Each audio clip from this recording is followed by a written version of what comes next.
Why aren't you happy? Why aren't you satisfied with your life? Deep down inside, you know that you're not really happy or satisfied or free. You're entangled in a mass of emotions. You're bombarded by thoughts and ideas that don't make you happy.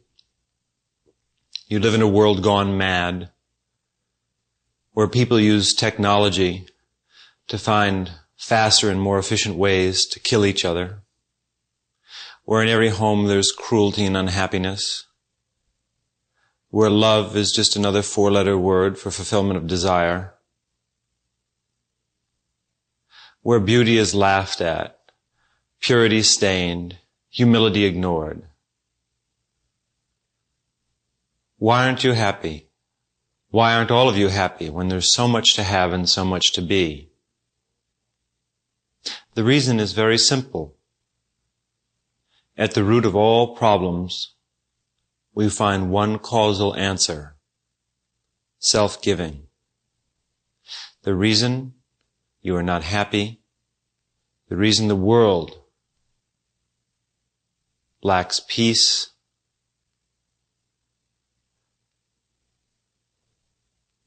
the reason that we cannot find ourselves, is that we lack happiness.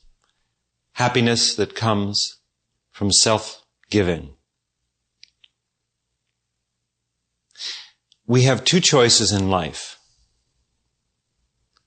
These are the north and south poles of our existence. One choice in life is to fulfill ourselves, the limited self. To do things that make us feel better, to do things that give us pleasure and not pain, to fulfill our desires, to get the things that we want each day, each year, to make ourselves happy. The other alternative is to make others happy, to forget ourselves, to ignore our wants, to not be concerned with whether we're happy or not, but rather to take the time and energy that we would utilize in fulfilling ourselves and use it to make others happy. These are our two choices. From a logical point of view, it would certainly seem that the former rather than the latter is the best course to follow if one seeks happiness. It would seem that hours and hours spent in service to others would be drudgery. We would become the slave of another person. There'd be very little fulfillment in always working for others. Whereas when we take the time to do the things that we like to do, to go the places we want to go, to be with whom we would like to be with, to succeed at the things that we feel we should succeed at, to avoid the things that we consider painful, it would seem that this would be the proper way to become happy. Strangely enough, it's not. It's just the opposite. And if you don't believe me, look at the world and look at its people. You will find only a handful of people in this world who are really happy, who have deep and lasting joy. Everyone else experiences a superficial happiness, which is here 1 hour and gone the next, which is followed by depression. Each elation is followed by frustration. There is only a very small group of persons in this world who live in a transcendental awareness and are really happy from the depths of their soul. These are persons who elected at some point in their existence to take their existence and give it to God, to give it away, to give it to eternity. And they are happy. Happy in their self-giving. Whereas those who pursue a worldly life, who try and make money so that they can get the things that they want, who try and get others to do what they want, to perform for them, who use and abuse in the name of happiness, their own happiness, are miserable. whenever you do something for yourself exclusively, you're not happy. Whenever you give to others with no motivation for self-happiness, not even subconsciously, then you become free. Why is this? This is a strange state of affairs, it would seem. How could this be so? Well, it's really not too hard to understand. But first we have to take a look at the nature of consciousness and existence and what it is to be a being. And also a brief survey perhaps of non-being. A human being is composed of many different parts. We tend to think of ourselves as being one solidified whole, but that's not true at all. On the surface, when you look at the ground, you may say, well, I see the ground. But if you go beneath it, you'll find that underneath the surface, the grass, the immediate dirt, the layer of topsoil, there are layers of granite, bedrock. If you go deep enough into the core of the earth, there's molten lava, mineral deposits, all kinds of things. But when we see the surface, we might say, well, this is all there is. So a human being is composed of many substratums. You are not one self. You are an aggregate. You are a collection of selves or energies that have bonded together, just as the electrons and protons and neutrons bond together to create an atom. So you are an aggregate of energies. These energies form in a particular configuration, and we say that this is your personality, your being. It's what you are. When we alter that aggregate, when it changes, then you change. Think of yourself as sand. The sand is lying on the beach, and it has a particular pattern. Suddenly the wind comes along, the wind of Dharma, and blows it around, and it takes a whole new shape and a whole new form. Human life is like building sand castles on the beach. We build a sand castle, we create what we think is a perfect life, and then the tide rolls in, the ocean comes in and sweeps it all away and washes it all clean again. This is death.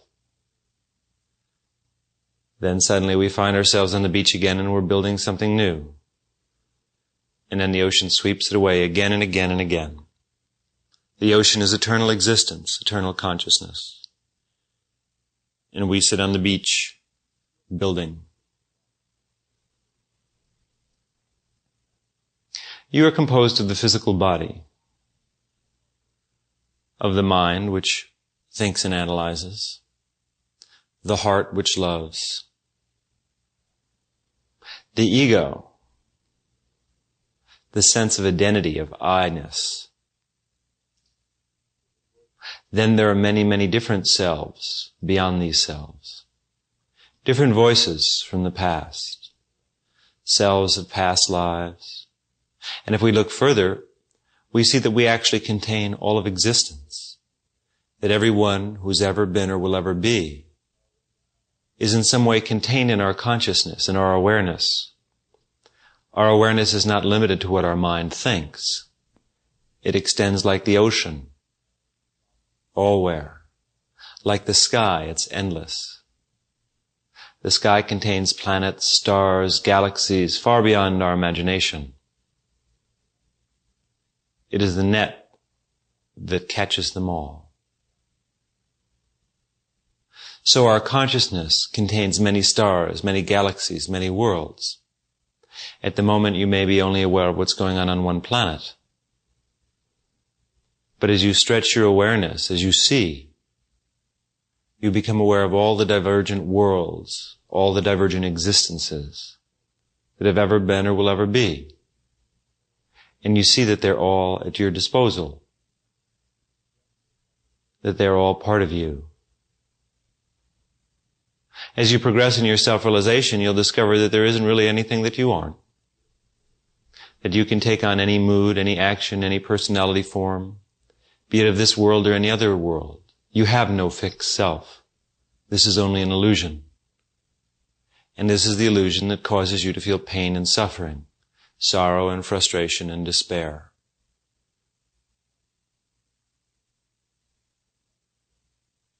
At the end of being is non-being. At the end of life is death. Beyond the ocean is something else, hard to describe, but also a distant cousin, another part of your being, nirvana, eternal awareness. But let us not concern ourselves with nirvana as of yet. Let us come back from our celestial journey throughout the cosmos to this solar system, this planet, the person who is listening to this voice, their life, their problems, their hopes, their joys, their agonies, their victories and defeats, their life and their death, and that which lies between. You. You suffer because you try and fulfill yourself. You think of yourself in a limited way. You think that I am this, I am that, I am not this, I am not that. But who is it who tells us what we are? Where did we get this sense of what we are? True, this sense of self was given to us by the world, by our parents, where we grew up, our friends, the things we read, our experiences. All of these things were given to us. But we're the one who holds them together. We are the one who can let them go. We are time. We are the sense of place and position. So in awareness, we lose and find ourselves again and again in the cosmic shuffle of existence. Now you've found yourself here, and you have a sense of what you are and what you like and what you don't like. And whenever you strive to fulfill yourself, to do something for yourself, all you do is imprint more and more strongly that sense of identification. In other words, the problem that we're facing, the reason that we're not happy, is because we see and feel and believe, consciously and subconsciously, that we're separate from God, from eternal awareness. As long as we do that, we can't be happy. If the bird is used to flying and you put it in a cage, it won't be a happy bird. It wants to fly. It's its nature. So if your nature is infinite awareness, if you were the cosmos itself, and suddenly you find yourself trapped in a body and mind, living in a place, being subject to birth and death, suddenly there's a lack of happiness. There's a lack of freedom. No matter what you get, you'll never be happy. Because these are all trinkets. They can amuse you for a little while, but you know and I know that you can only be really happy when you become what you really are. And as long as you just try and fulfill the personal self, you make that personal self stronger. You define it more and more. You prevent yourself from doing and being what you really are. It's as if someone is trying to awaken you. And every time they try and awaken you, you take a sleeping pill, and then another, and then another. You go further and further asleep. So when we just try and fulfill ourselves, even though our inner voice, the truth that we know is within us, tells us to wake up and to live, to become all that we are, still we run from it, we hide from that white light of eternity. We hide in relationships, we hide in material possessions, we hide in ambitions, secret desires, hates, frustrations. We hide in our jealousy. We hide in our self-pity, in our insecurity, and more than anything in our vanity and our egotism and our self-doubt. We define a world, we build a house, and then after building the house we enter into it and we never leave it. And we forgot that we were the ones who built the house. And because we built the house, we can leave the house. We could create a new house, a more beautiful house. Or we could leave the houses and go someplace else. Yoga is the process of first becoming aware that you've trapped yourself inside a house that you've built, even though that you've forgotten it was years ago, and you've forgotten that there's even an out of doors. You just are in the house, once in a while look out of the window. In yoga, we first become aware that we're trapped, that we're dreaming and not awake. Then we leave the house, which is a limited house, and we build a more beautiful house. And we live in that for a while. Then we leave that and we build a more beautiful house, again and again and again, until we have the most beautiful home of them all. Then one day we leave that house and we give up houses altogether and we go someplace else. Someplace eternal and infinite. That's nirvana, eternity, full awareness of God. We become God. We don't need houses then. We are the stuff that dreams are made of at that point. So whenever we just try and please ourselves, all we do is cover up another window in the little house that we're stuck in. Whenever we do something for someone else, we affirm that we are not simply in it for ourselves, that our self is not limited to the one who's with us now, but our self is someone else, is everyone else. Self-giving opens up the doorway to the other world. It is the way of freedom. Naturally, in order to practice the yoga of self-giving, we must learn to meditate. Without meditation, there's no self-giving. There's no sense of how to give, what to give, or that we should even give. There's a treasure that we want. It's deep down under a lake. But the lake has waves and waves, and we have no idea where the treasure is located. So first, it is necessary to stop the motion of the waves.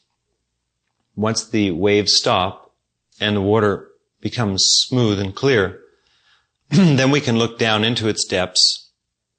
We can see down into the water and locate the treasure. Now, once we've located the treasure, it behooves us to go down into the water and get it out,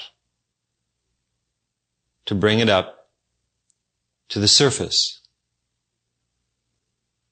and then to share it with our friends, keeping enough just to keep ourselves in this world and to have whatever we need, but then giving the rest away. So it's necessary to find the treasure first. When you meditate, you stop thought. You smooth the mind. Otherwise, it's impossible to know where the treasures of eternity are. As long as the mind is active and filled with thoughts and ideas and desires and jealousies and all types of emotion, we really can't get a sense of where to go or what to do. We just follow what we see in the world, but that doesn't do it. It isn't enough. We must be in touch with a deeper self. So we practice meditation each day, several times a day. At first, it may seem difficult, but soon you become quite adept at it. As you meditate, you find a deeper joy, a more beautiful awareness entering your life every day. You become conscious that there are realms beyond sight and sound, that the very essence of existence is within us, not within our bodies or minds, but within our awareness. And the dream fades a little bit and reality comes a little bit closer. Now, once we've done that, then we begin to practice self-giving. Self-giving means that we have to understand the nature of giving. And as we meditate, this becomes more clear to us.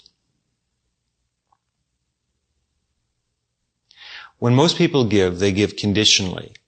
They give expecting a return on their investment.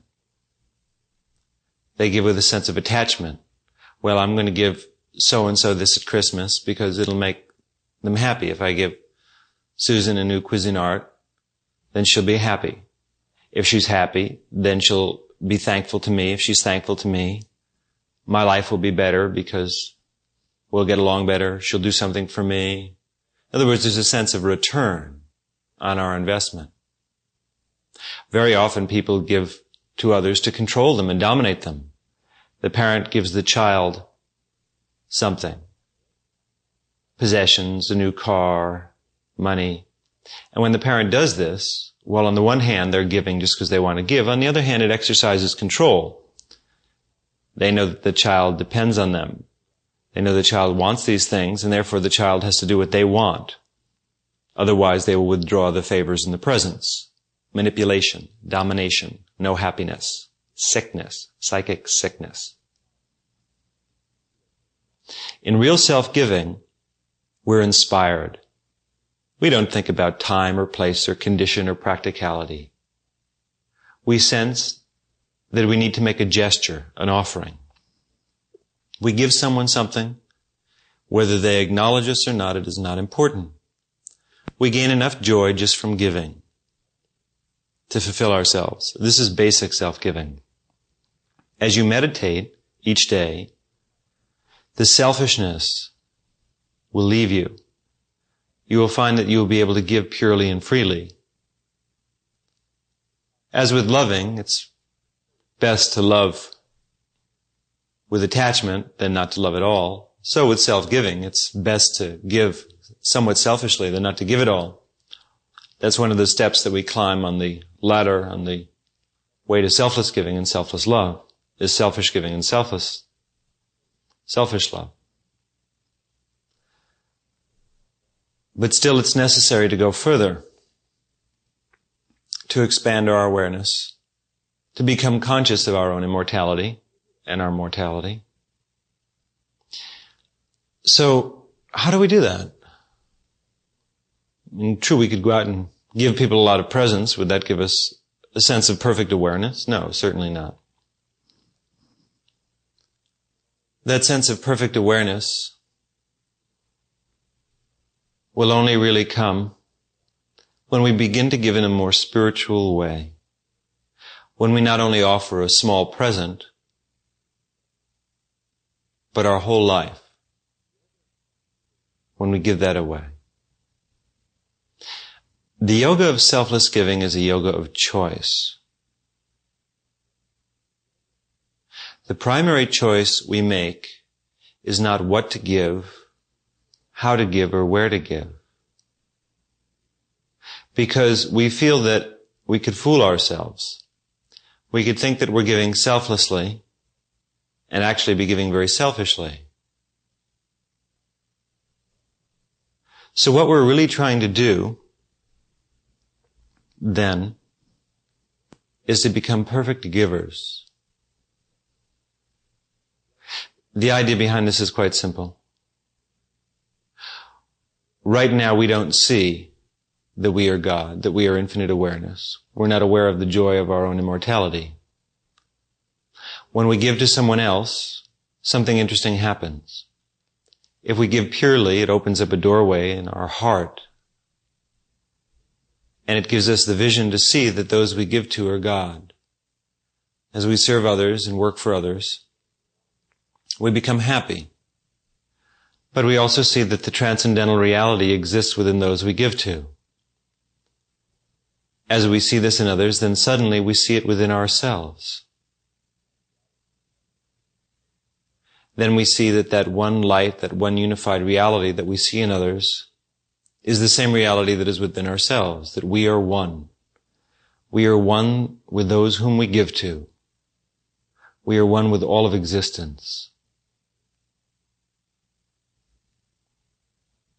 Attachment is the largest problem. We become attached to things because we desire them. Desires are neither good nor bad, only thinking makes them so. Some spiritual teachers have advocated running away from all desire. From my point of view, that's not necessary. What's necessary is not to run away from desire, nor to run towards it. Running towards desire is as much of an attachment as running away from it, in my estimation. Rather, what is necessary is to discriminate and to determine if a particular desire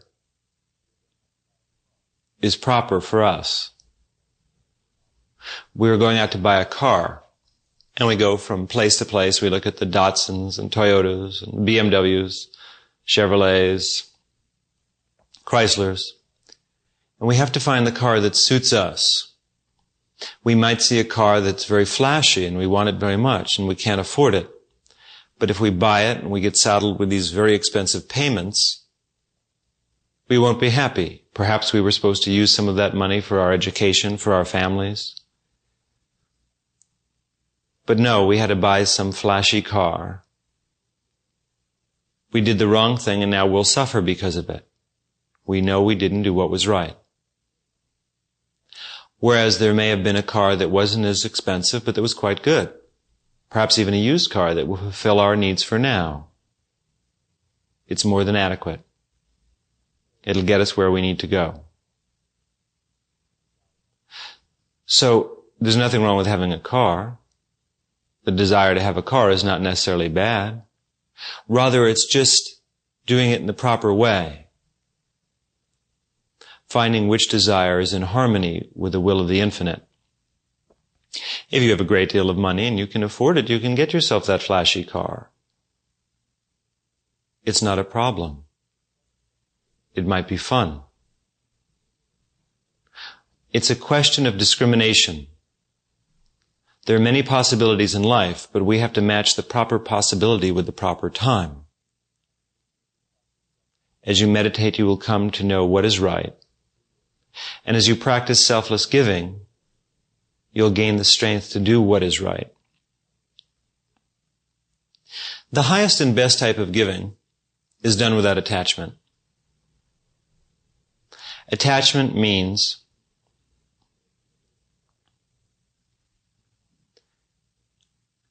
that the limited self has determined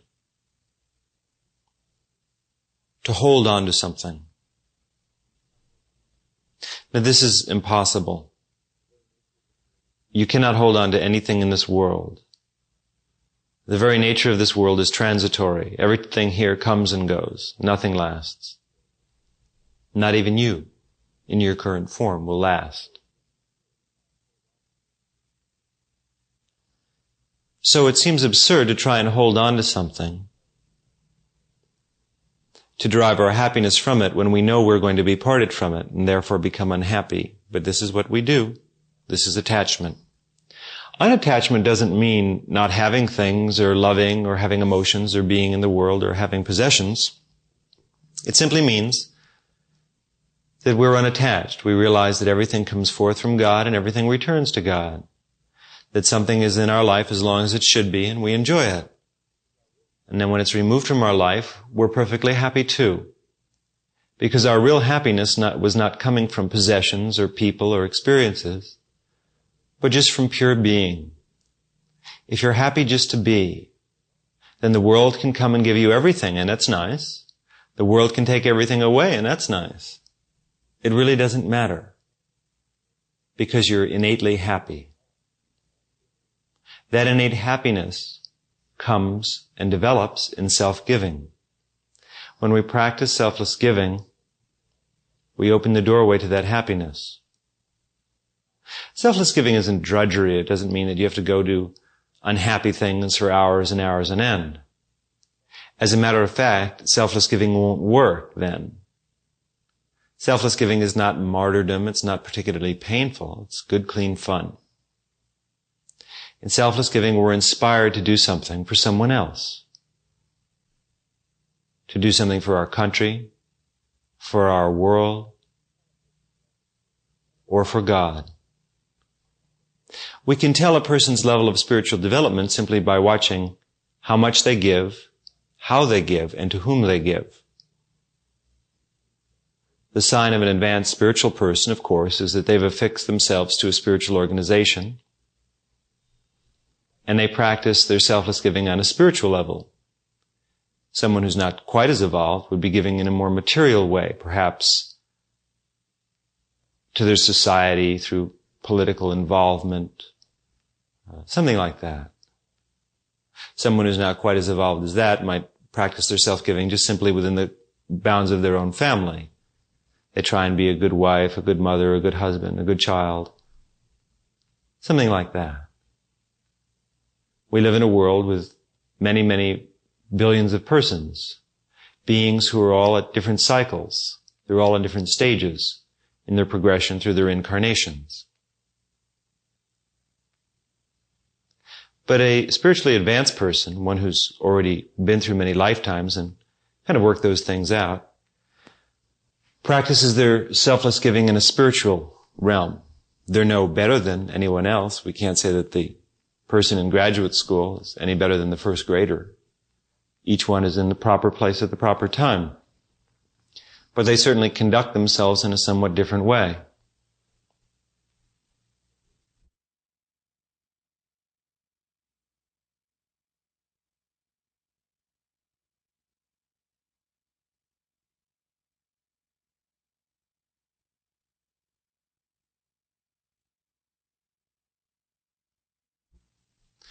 So, if you're an advanced seeker, meaning that you meditate, that you seek consciously, then it's necessary for you to affix yourself to a spiritual group. Find that person in this world whom you feel you can learn the most from spiritually, and go and apprentice yourself to them. They will show you how to give selflessly. As a matter of fact, when you really want to learn anything, and in particular selfless giving,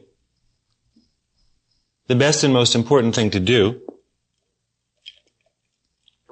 is simply to observe, to be around someone who practices selfless giving perfectly. People who give of themselves are inspirations. If we think of Albert Schweitzer, Gandhi, Lincoln, and many, many others, not all of whom were famous, were inspired. We feel that the people who are the most outstanding in this world are those who have given the most of themselves. Self-sacrifice is the highest of all human qualities. If you really want to learn the art of selfless giving, though, find a spiritual teacher. Find someone who's crossed beyond the boundaries of life and death and who's entered into the sea of nirvana, into the sea of perfection, that ocean of immortal God consciousness. The reason I suggest that this is the person who knows more about selfless giving than anyone else is not because they've entered into that ocean, but because they've returned from it. You see, it's very, very hard, my friend, to attain liberation.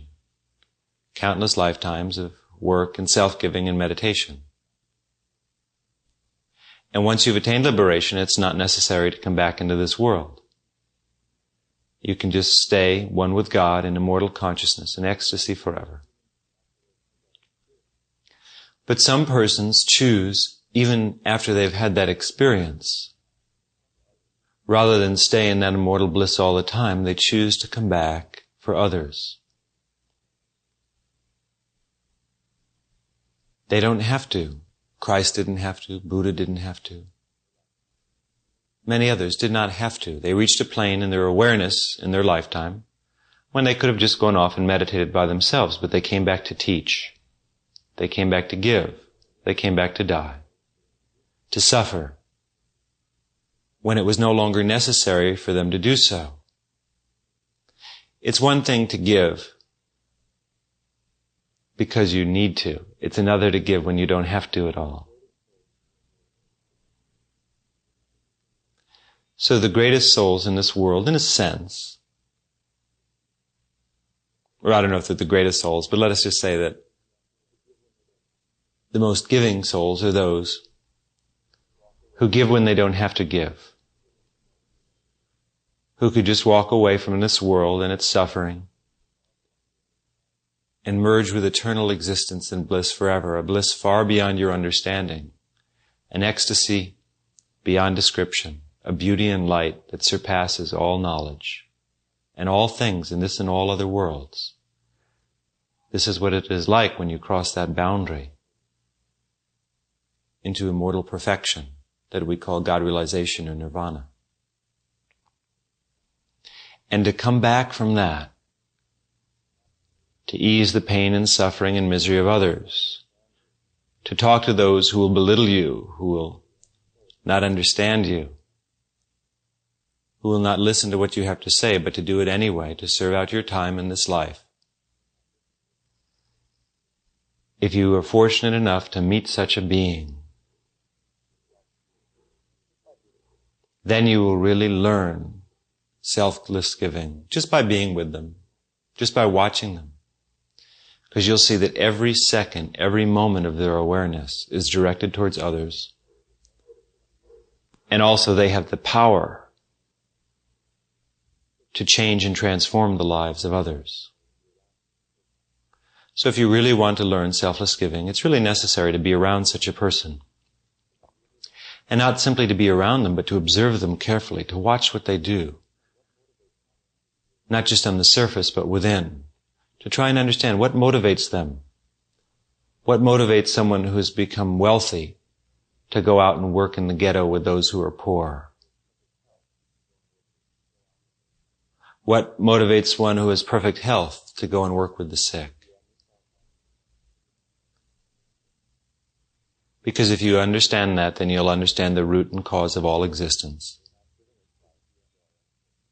That life itself is self-giving. We're not given this life just for our own purposes, for our own amusement and pleasures. It's fine to be happy. It's a material world. You should have all the things you need. If you need a family, if you need friends, houses, cars, careers, if you need to be famous, whatever you need to be it. It doesn't matter. It doesn't matter what you have or what you do. It's your motivation that counts. Because if you have improper motivation, then have everything in this world. You may have perfect health, wealth, friends, loved ones, you'll be miserable. And as you grow older, you'll watch it all erode before your eyes, and soon it'll be gone, and death will swallow you up, only to come back again and experience the same thing again and again. Death is not a release.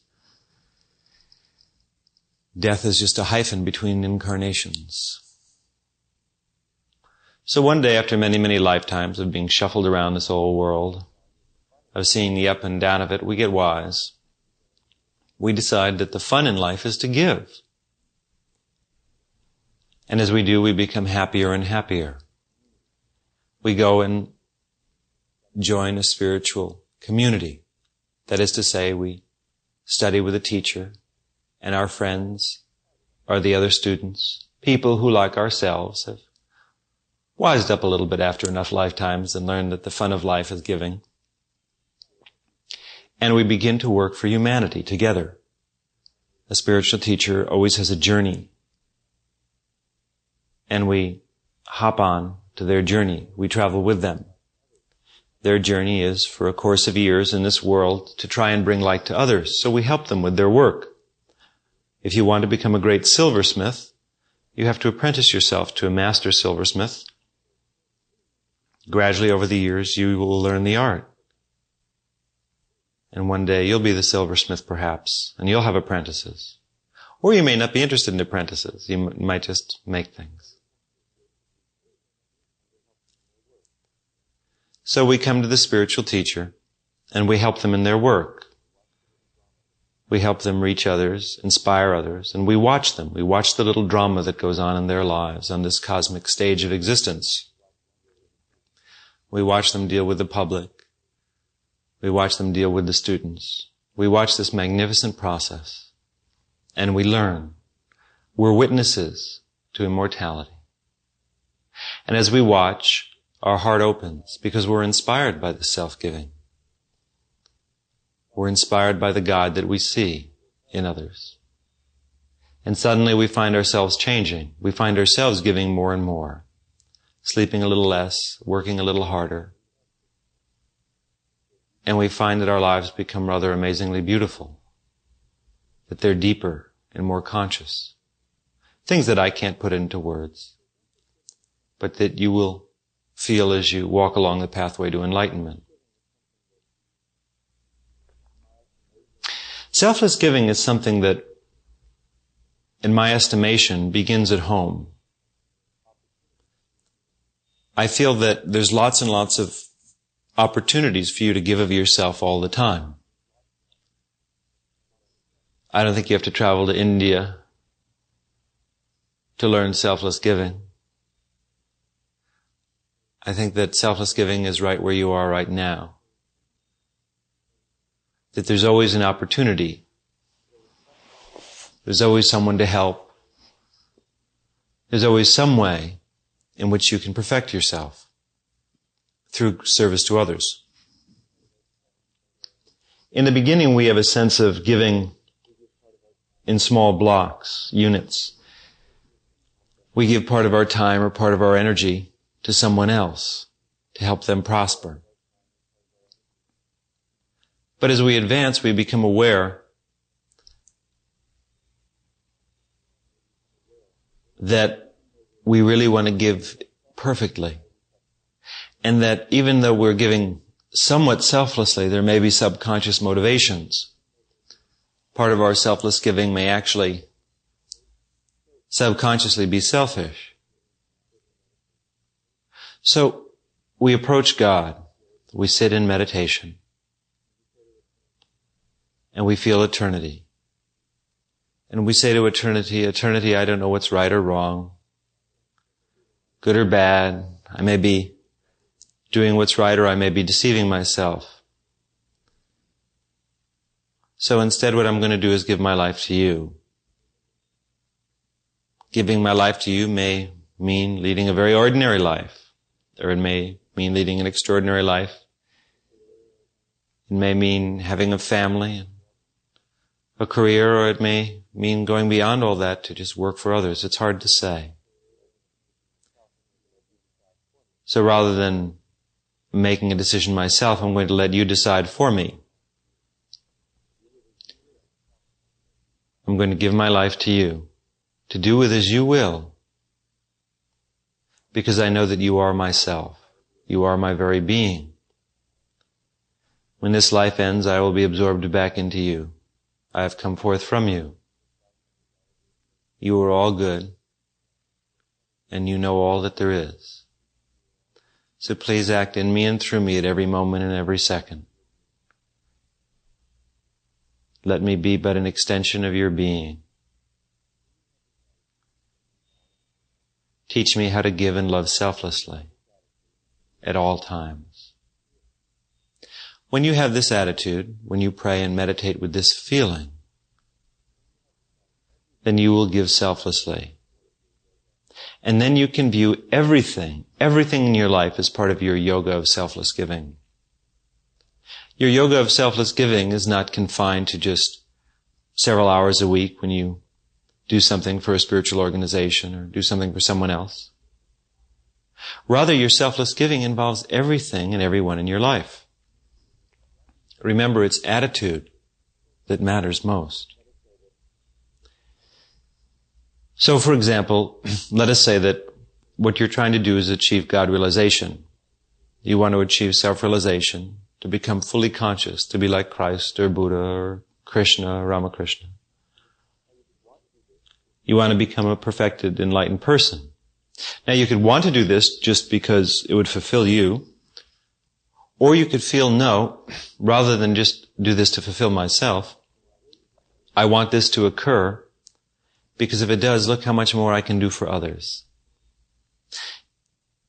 It is much more likely that you will attain liberation if you want liberation for others than just for yourself, because it's a long journey, and along the journey you'll get tired. And when you get tired, if it's just for yourself, you'll reach a point where you'll say, well, I really don't want it that much.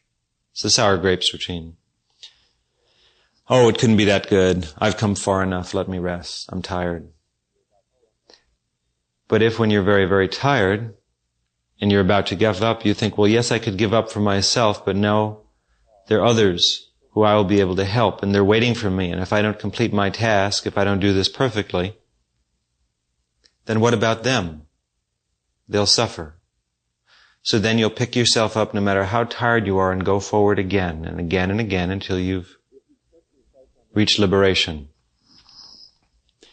If you've set your sights on liberation, on full knowledge of eternity, then you can feel that everything you do in your life can contribute to that.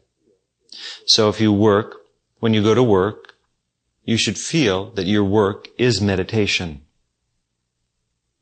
You should feel when you get up to go to work each day that you are offering it to eternity, and if you can only do it perfectly, it'll strengthen you. It's part of your yoga. It's like trying to meditate perfectly. When you're with your friends, feel that you're not just with your friends, but rather you have an opportunity to serve these people. Sometimes by listening, sometimes by talking, sometimes by not talking to them about spiritual things, not thinking that you're so knowledgeable that you can tell them how to improve their lives, but just by being compassionate and understanding, sometimes by being tough. But if you meditate deeply, you'll have a sense of the right way to act in all situations with all people. It'll just come to you naturally from your deeper self. From the depths of your being, it'll flow forward. Whereas if you don't meditate deeply, how can it happen? The message can't get through. The messenger is blocked.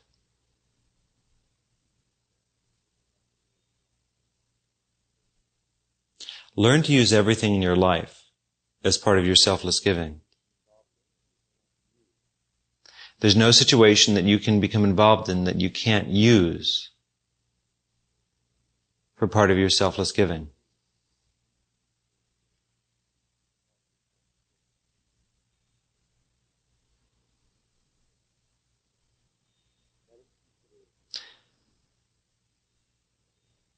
Let us consider eternity. Eternity is selfless giving.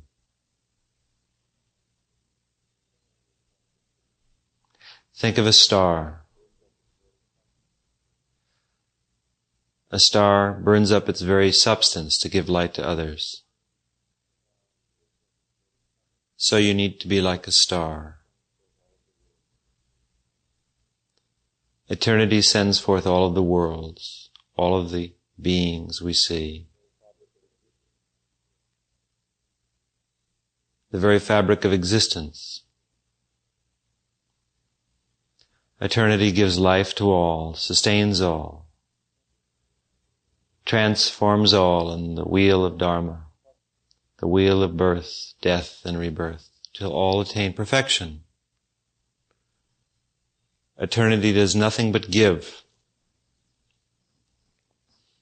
Therefore it is infinite. In the I Ching, the Chinese Book of Changes, it is explained that everything eventually must turn into its opposite.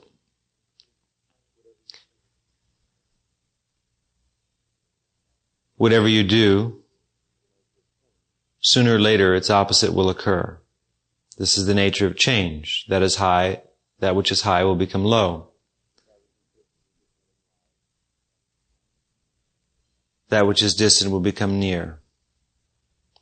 Your good luck will become bad luck, and so on. However, there is one way to avoid the change, and that is through constant giving. When the good energy is moving, when the cycle is going in the right direction, if you keep sharing it with others, more and more all the time, the good energy, then it need not ever turn into its opposite. It's only when it reaches the high point, the zenith, that the law of change dictates that something must turn into its opposite, into an opposite movement. So in your life, if you just keep giving to others, constantly and ceaselessly and endlessly, if you don't really take thought of yourself and your own welfare and your own awareness, but just give and give and give beyond exhaustion, then your life will always be a constant progression. It need not change into its opposite.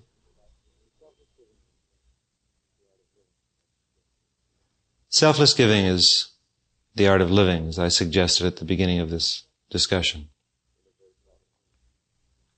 Most people don't live very well. They live very selfishly. And when they suffer, it's because they brought that suffering on themselves. But you have an opportunity to be different.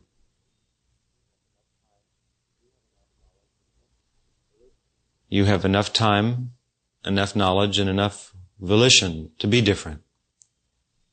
You may be 16, you may be 65, it doesn't matter.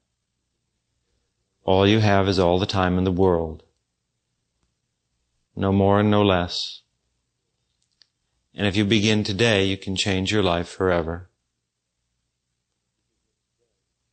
You can change your life into forever, into immortal awareness.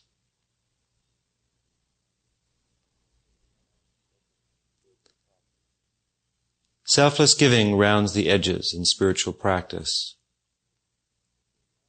Many people can meditate very well, but they're still very egotistical.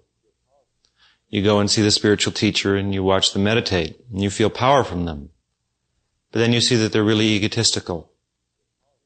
They're not delicate and gentle and kind to those around them. How can this be? How can they go into these higher states of knowledge and still be egotistical? It's because they haven't achieved an integrated realization yet. There's still some rough edges of the self that have to be smoothed out.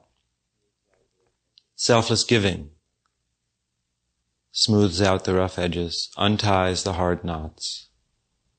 Meditation is not enough. Meditation and selfless giving must always go together. They work together to create immortality.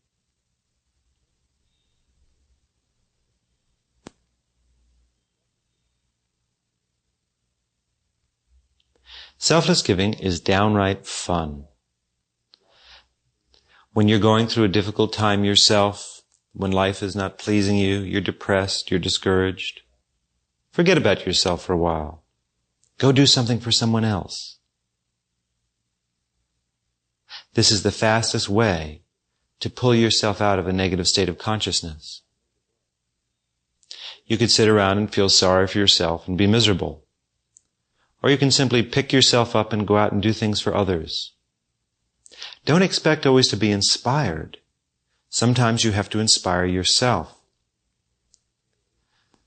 You could go outside today and have a glum face and be unhappy and miserable and feel sorry for yourself.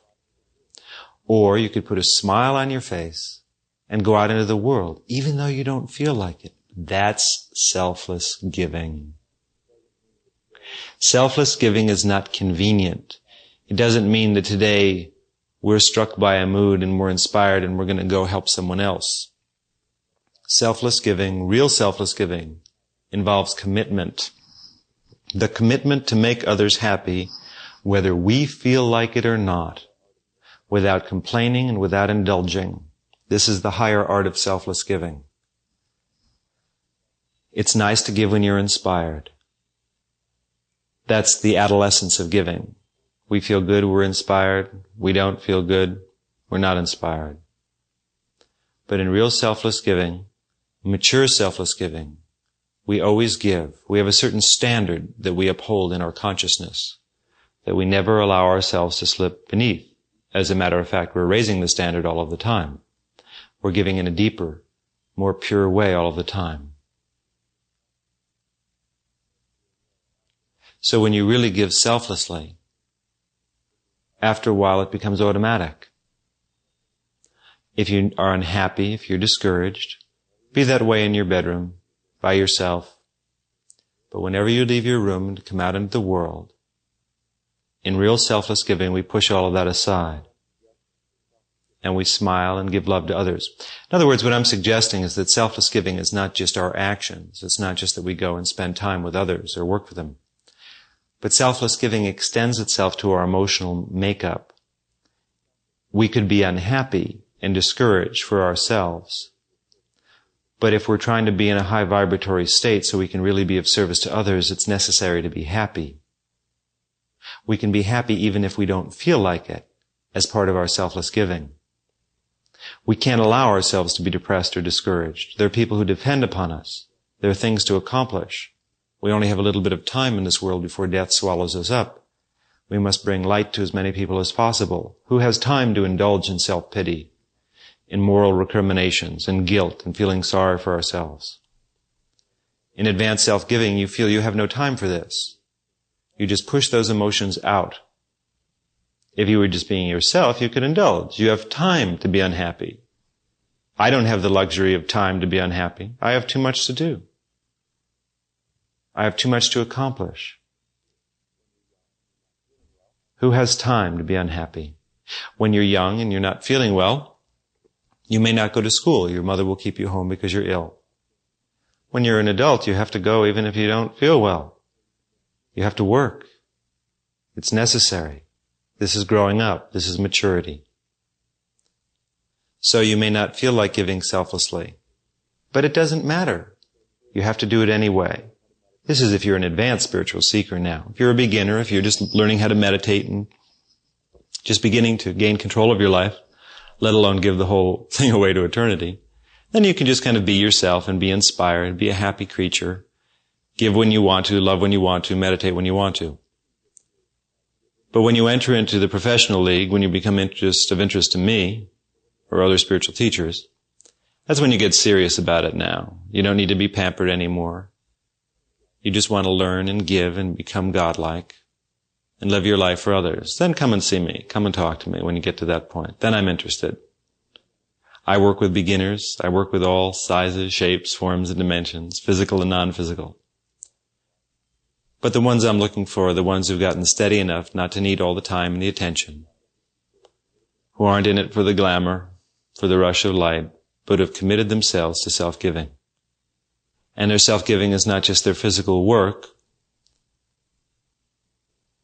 but the way they handle themselves, the way they conduct their emotional beings. Such a person I am interested in. Such a person I can bring quickly to self-realization. Others must first work their way up the ladder of consciousness just to reach that point. Or not just for a day or a week or a month, but for a whole lifetime. They'll have fun, they'll be themselves, but they'll also maintain a standard of self-giving, of conscious control and awareness. These are the persons who have the most beautiful lives on earth.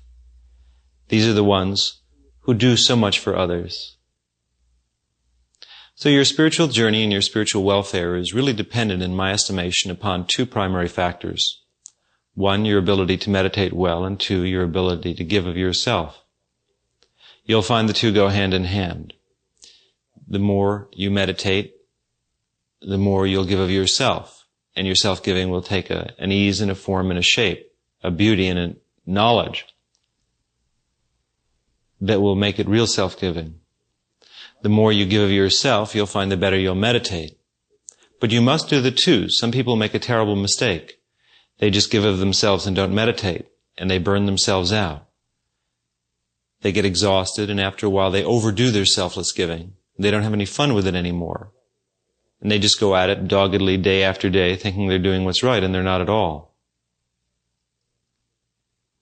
As you meditate and provide time for yourself to meditate, you renew yourself. You come back to that inner wellspring of existence in your meditation, and you feel beauty and light. You remember why you're giving of yourself. It's fun again. It keeps you balanced. Then you can go out into the world and practice your selfless giving.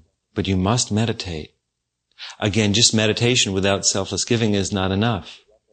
You may go into very high states of consciousness, but the rough edges will be there. No liberation will occur, because there may be lots of selfish motives lurking within the self that you don't see.